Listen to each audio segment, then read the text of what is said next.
In 1965, Ford built an engine so tough, it refused to die.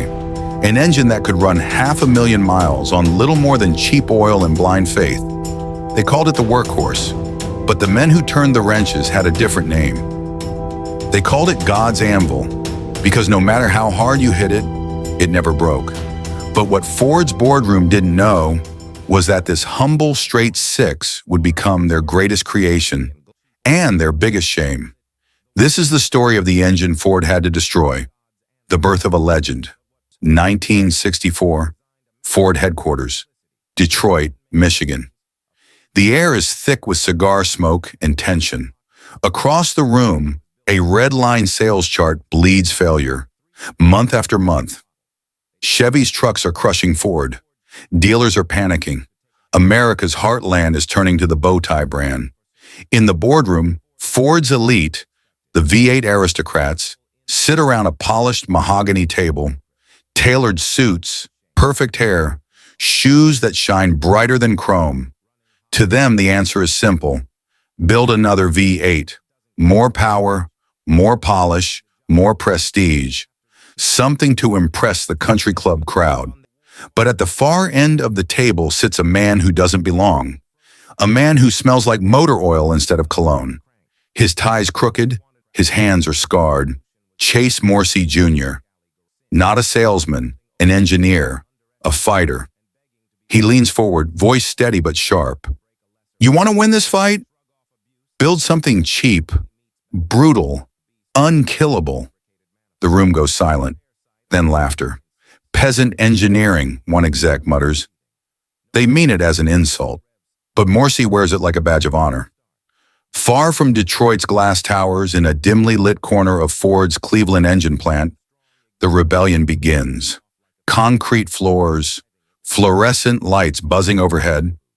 Morsi gathers a handful of true believers, men who build, not boast. On the wall, a single sheet of paper is taped above the workbench. 4 words, make it run on mud. Make it outlive the truck. This wasn't about horsepower or luxury. This was about survival. Morsi once said, "We didn't need another high-strung V8. We needed a tractor engine for the road. Something a farmer could fix with a hammer and baling wire." Enter Carl Renville, a genius in coveralls. Renville and his small team got to work designing an engine that could outlive the vehicle wrapped around it. Their blueprint was brutal in its simplicity. 7 main bearings to hold the crank steady through decades of abuse. A forged steel crankshaft, built like bridge cable. A cast iron block that could survive being dropped from a barn loft and still bolt into a truck. A stroke so long it dragged torque up from the depths of the rev range like a chain pulled from deep water. This engine didn't care about style. It didn't care about chrome. It was built for punishment. They called it the Ford 300 Inline 6. Then came the trials. The crew ran it wide open for 300 straight hours. Full throttle, no mercy. They drained the oil. They overheated it. They tried to break it. They couldn't. Mechanics would later say, "We called it God's Anvil, because if God needed to forge another engine, this is what he'd use." One mechanic swore he saw a truck run 20 minutes with no oil pressure. The bearings welded themselves to the crank, and the owner just asked if they could unweld it and send him back out. That's how unstoppable it was. But this wasn't just about toughness. It was a statement. Ford had built something too good, too honest, for their own marketing to handle. Upstairs, the suits were still dreaming of V8 glory, power steering, chrome trim, radios, comfort. They didn't see what Morsi saw. A machine built for real America. The farmers, the builders, the men who kept the country moving. The 300 didn't just survive, it thrived. It outlasted engines twice its size. It powered trucks, forklifts, even race boats.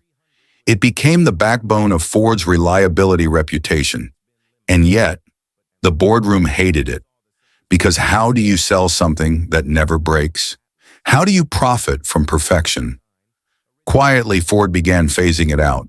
No ads, no glory, Just a slow erasure of one of the greatest mechanical triumphs in company history. But legends have a way of refusing to die. Decades later, you can still find them. Rusty F-100s sitting in barns. Old E-Series vans still running deliveries. Engines with 500,000 miles that still fire up on a cold morning.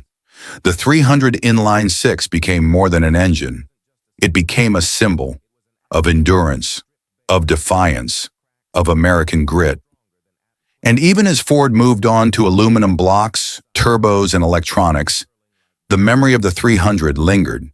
Because the men who built it didn't just design an engine, they designed a legacy so strong, Ford's boardroom tried to bury it, but they couldn't, because you can't kill God's anvil.